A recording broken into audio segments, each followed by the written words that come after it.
예, 반갑습니다. 1단원 화학의 언어 7번째 시간입니다. 이 녀석의 몸무게가 10kg인데 밑에 녀석 몸무게가 5kg이라 해보겠습니다. 밑에 녀석이 위의 녀석보다 더 가볍습니다. 밑에 녀석이 위의 녀석보다 더 가볍습니다. 하지만 1kg인 사람이 봤을 때는 10kg건 5kg건 둘 다 자기보다는 무겁습니다. 10kg인 사람은 1kg인 사람에 비해서 10배가 무거운 것이고 5kg은 1kg인 사람에 비해서 당연히 5배가 무거운 것이죠. 이런 식으로 무엇보다 무겁다, 가볍다 이렇게 서로 비교하여 질량을 나타내는 것을 바로 상대적 질량이다 라고 표현을 하는 겁니다. 한 명을 기준으로 누가 더 몇 배 무겁다, 몇 배 가볍다 이런 식으로 표현을 하는 것이 바로 상대적 질량이죠.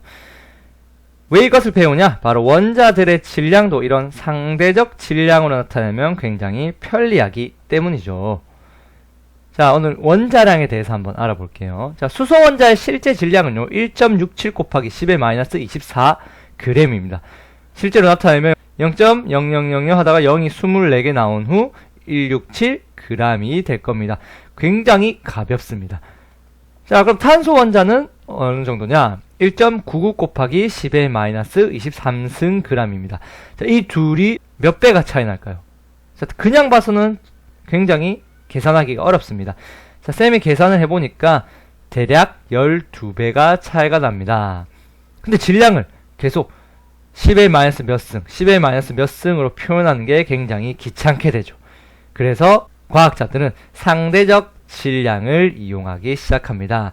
만약에 탄소 원자가 10이라고 한번 해보겠습니다. 즉 상대적 질량이 10이라고 우리가 약속을 하는 겁니다.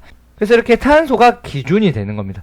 탄소의 상대적 질량이 10일 때 그럼 수소의 원자 상대적 질량은 얼마일까요? 자, 실제 질량은 탄소 원자가 수소보다 12배 무겁습니다.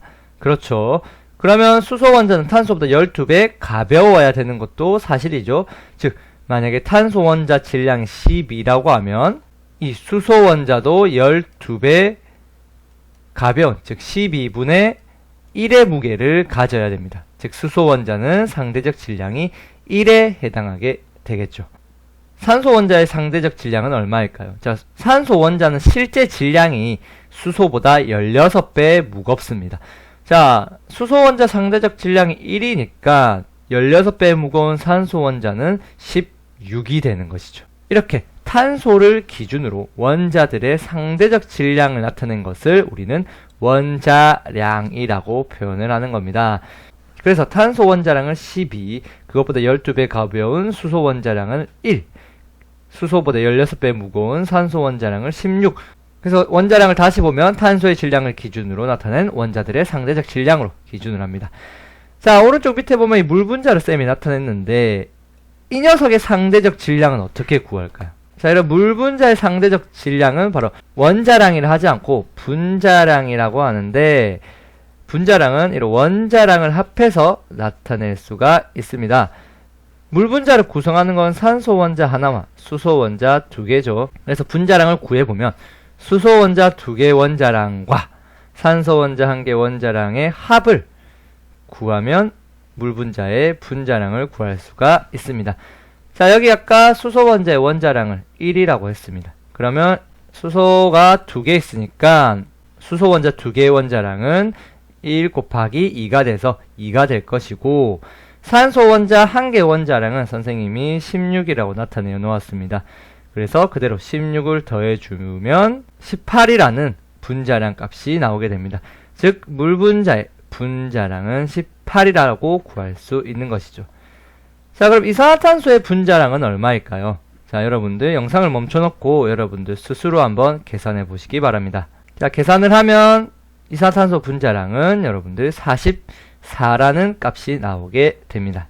자, 이렇게 원자량과 분자량을 계산하는 법을 알았는데 원자도 아니고 분자도 아닌 지난 시간 배운 바로 염화나트륨 같은 이온 화합물은 어떻게 질량을 계산을 할까요? 이런 염화나트륨 같은 이온 화합물은 나트륨 원자, 염소 원자가 이렇게 연속적으로 이렇게 배열되어 있는 모습입니다. 자, 분자가 아니니까 분자량을 쓰면 안 되겠지라고 생각하기 쉬운데 분자량이라 하지 않고 이제 화학 식량이라는 일반적인 용어를 불러 쓰고 계산은 분자량과 똑같은 식으로 하면 됩니다. 그래서 염화나트륨의 화학식량은요, 화학식을 이루는 원자들의 원자량의 합을 구하면 되는데, 구하는 방법은 그냥 나트륨 원자량과 염소 원자량을 합치면 그 염화나트륨의 화학식량으로 그냥 약속을 하는 겁니다. 자, 여기 주기율표에 여러가지 원자들 밑에 숫자들이 바로 원자량에 해당하는 겁니다. 나트륨의 원자량을 찾아보면 22.9라가 되어 있고, 염소의 원자량을 찾아보면 여기 35.45라고 되어 있죠. 그래서 그 둘을 그대로 더해주면 염화나트륨의 화학식량이 나오게 되는 겁니다. 자, 그래서 오늘 원자량, 분자량, 화학식량을 알아봤는데, 이 원자량, 분자량 사실 모두 화학식량이라는 큰 개념에 사실 포함되는 용어라는 걸 알아두시면 되겠습니다. 그러니까 원자량, 분자량 대신 그냥 화학식량이라는 말을 그대로 써도 상관이 없습니다.